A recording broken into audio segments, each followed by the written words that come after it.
Hello students. Recently, Indian Statistics, Agriculture and Mapping इस entity ने, जिसको हम ISAM कह सकते हैं, ISAM, ये एस्टेब्लिश हुई थी और इनकॉर्पोरेट हुई थी as a legal entity under government of India act, लिखा है 25, और इन्होंने कुछ नोटिफिकेशंस निकाले हैं जिसमें उन्होंने पोस्ट एडवर्टाइज की हैं, और वो पोस्ट जो है तेलंगाना स्टेट के लिए है, आंध्र प्रदेश के लिए है, तमिलनाडु, कर्नाटका और उड़ीसा के लिए हैं। अब हम इसकी और डिटेल्स देखते हैं। इन्होंने 5 तरह की पोस्ट के लिए वैकेंसीज निकाली हैं: assistant managers, field officers, junior survey officers, lower division clerks, multitask workers. तो जैसा कि आप देख रहे हैं, 5 स्टेट्स के लिए मैंने ब्रेकअप दिया है सबका, टोटल नंबर ऑफ वैकेंसीज कितनी है, और इनका जो फर्दर रिजर्वेशन का ब्रेकअप है वो इनके रेलिवेंट जो है नोटिफिकेशन में आपको मिल जाएगा। तो 5007 वैकेंसीज हैं इन ऑल। ये जो आप स्क्रीन पर देख रहे हैं ये तेलंगाना स्टेट का नोटिफिकेशन है, डेटेड 18 जून है, सबका सेम डेट है और पोस्ट भी सेम है। नंबर ऑफ वैकेंसीज जो हैं डिफरेंट हैं हर स्टेट की, जैसा कि मैंने चार्ट में दिखाया है, और इनकी जो स्पेसिफिकेशंस हैं पोस्ट के लिए वो भी सेम है।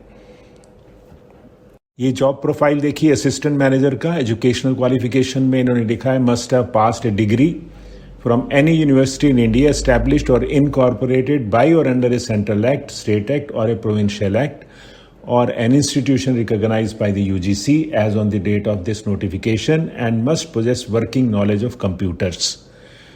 इसमें सिर्फ डिग्री और वर्किंग नॉलेज ऑफ कंप्यूटर्स का है। Monthly consolidated remuneration 45,000.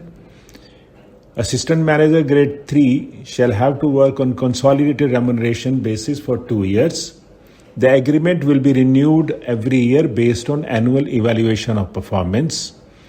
The services of those AM who show satisfactory performance will be regularized after completion of 2 years in pay level 4 of 7th CPC pay matrix. तो pay level 4 जो stenographer का grade होता है normally, उसके equivalent है grade D के। Next job profile और या स्पेसिफिकेशन कह लीजिए फील्ड ऑफिसर के लिए। एजुकेशनल क्वालिफिकेशन इसमें लिखिए must have passed degree, same almost on the date of notification. Monthly consolidated remuneration है 45,000. FO shall have to work on consolidated remuneration basis for 2 years.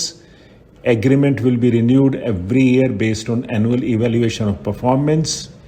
The services of those FO who show satisfactory performance will be regularized after completion of 2 years in pay level 4. They're almost similar. Next is junior survey officer. इसमें educational qualification में they have asked for 10th standard certificate or its equivalent examination and must have obtained National Council of Vocational Training certificate in draftsman, civil trade, 2 years course with surveying as one of the subject in any industrial training institute recognized by the government of India, और must have passed ITI civil draftsman. तो JSO की थोड़ी अलग से हैं specifications. उसके बाद monthly consolidated remuneration will be 40,000 and they will have to work on consolidated remuneration basis for 2 years. Agreement renewed every year, or after 2 years they will be placed in pay level 3 of 7th CPC. Next है lower division clerks. Candidates must have passed 12th standard or equivalent examination from a recognized board or university. The monthly consolidated remuneration is 35,000. LDC shall have to work on consolidated remuneration basis for 2 years. The agreement will be renewed every year based on annual evaluation of performance. The services of those LDCs who show satisfactory performance will be regularized after completion of 2 years in pay level 2, which is equivalent to almost, I would say, the clerical position. Next है multitasking staff, MTS जैसे हम जानते हैं। Educational qualification Candidates must have passed 10th standard or equivalent examination from a recognized board or university. Monthly consolidated remuneration is 28,000. MTS shall have to work on consolidated remuneration basis for 2 years. Agreement will be renewed every year based on annual evaluation. The services of MTS who show satisfactory performance will be regularized after completion of 2 years in pay level 1 of 7 CPC. Actually, the minimum age and maximum of age for the purpose of recruitment shall be 18 and 35 years respectively as on the date of notification of the vacancies. उसके बाद permissible relaxation है in upper age for different categories, जैसा कि आप screen पर देख रहे हैं. For SC, ST, OBC, EWS के लिए there is no relaxation for EWS. ये इंपॉर्टेंट है. Basic computer training. The candidates for all approved categories of ISAM referred to in above will be required to furnish basic computer training course certificate of at least 60 days duration from any computer training institute run by central government, state government, universities, board, private institutions, organizations. Next is production of SC, ST, OBC, disability, economically weaker section certificate. उसके बाद method of recruitment is recruitment will be based on computerized generated merit list through online recruitment process for recruitment of all categories. इसमें कोई exam नहीं, जो marks होंगे उसके base पर ये मेरिट लिस्ट जनरेट करेंगे. Next is fee for applying post. Applicant belonging to the all category have to pay registration fee of ₹480. Mode of payment इन्होंने दे दिया है.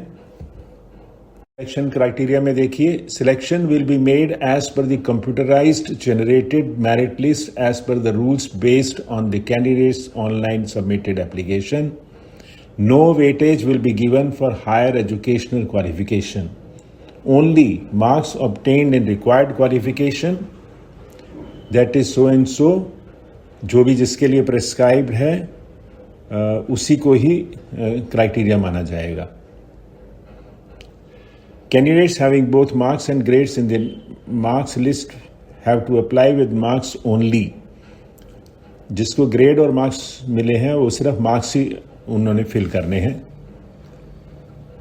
In case any candidate apply with grade only, his application liable for disqualification. ध्यान रखिएगा, क्योंकि merit जो है computer ने निकालनी है, जब तक परसेंटेज नहीं होगी वो नहीं निकाल पाएगा, तो वो दे कैन डिस्क्वालीफाई. इसमें उन्होंने लिखा है कि कन्वर्शन ऑफ ग्रेड या पॉइंट कैसे करेंगे वो, और जहाँ पर कैंडिडेट्स सेम मार्क्स में आएंगे तो वो मेरिट का ऑर्डर किस हिसाब से बनाएंगे, ये इन्होंने इसमें लिखा है. Next is applicant submitted applications with incomplete incorrect data will also be rejected. और कोई आपने अपलोड रॉन्ग डॉक्यूमेंट कर दिया तो विल नॉट कैंडिडेचर कंसीडर नहीं करेंगे. ये सभी इन्होंने दिए हैं. SMS से आपको कम्युनिकेट किया जाएगा. और department is not responsible for non receipt of email SMS by the candidate due to any specific reason. इसमें सेकंड पैरा में ई में उन्होंने लिखा candidate can view his her application status in the website by providing the registration number and mobile number till the results are announced. उसके बाद how to apply में इन्होंने लिखा है कि नंबर 3 पर देखिए, only one registration is to be made for one candidate. So you need to go through all these I would say instructions और conditions so that there is no mistake on your part. Point 7 में लिखा है candidates are advised in their own interest to submit online applications much before the closing date and not to wait till the last day to avoid the possibility of disconnection, inability or failure to log in. This is always important. Next is application submission. It has to be done by 21st July 2022 with the required details to obtain the registration number. ये जो आप देख रहे हैं screen पर vacant post दिखाई हैं assistant manager की, ये सिर्फ मैंने सैंपल के लिए लगाया आपको। ये आपको हर स्टेट के नोटिफिकेशन में और हर पोस्ट के लिए अलग अलग लिखा हुआ है, वो आप वहाँ से देख सकते हैं। और इसका जो लिंक है साइट का मैं आपको डिस्क्रिप्शन में दे रहा हूँ। जो भी एलिजिबल हैं, जो भी इंटरेस्टेड हैं, समय से पहले, टाइम से पहले अप्लाई कर दीजिएगा। That's all, thank you.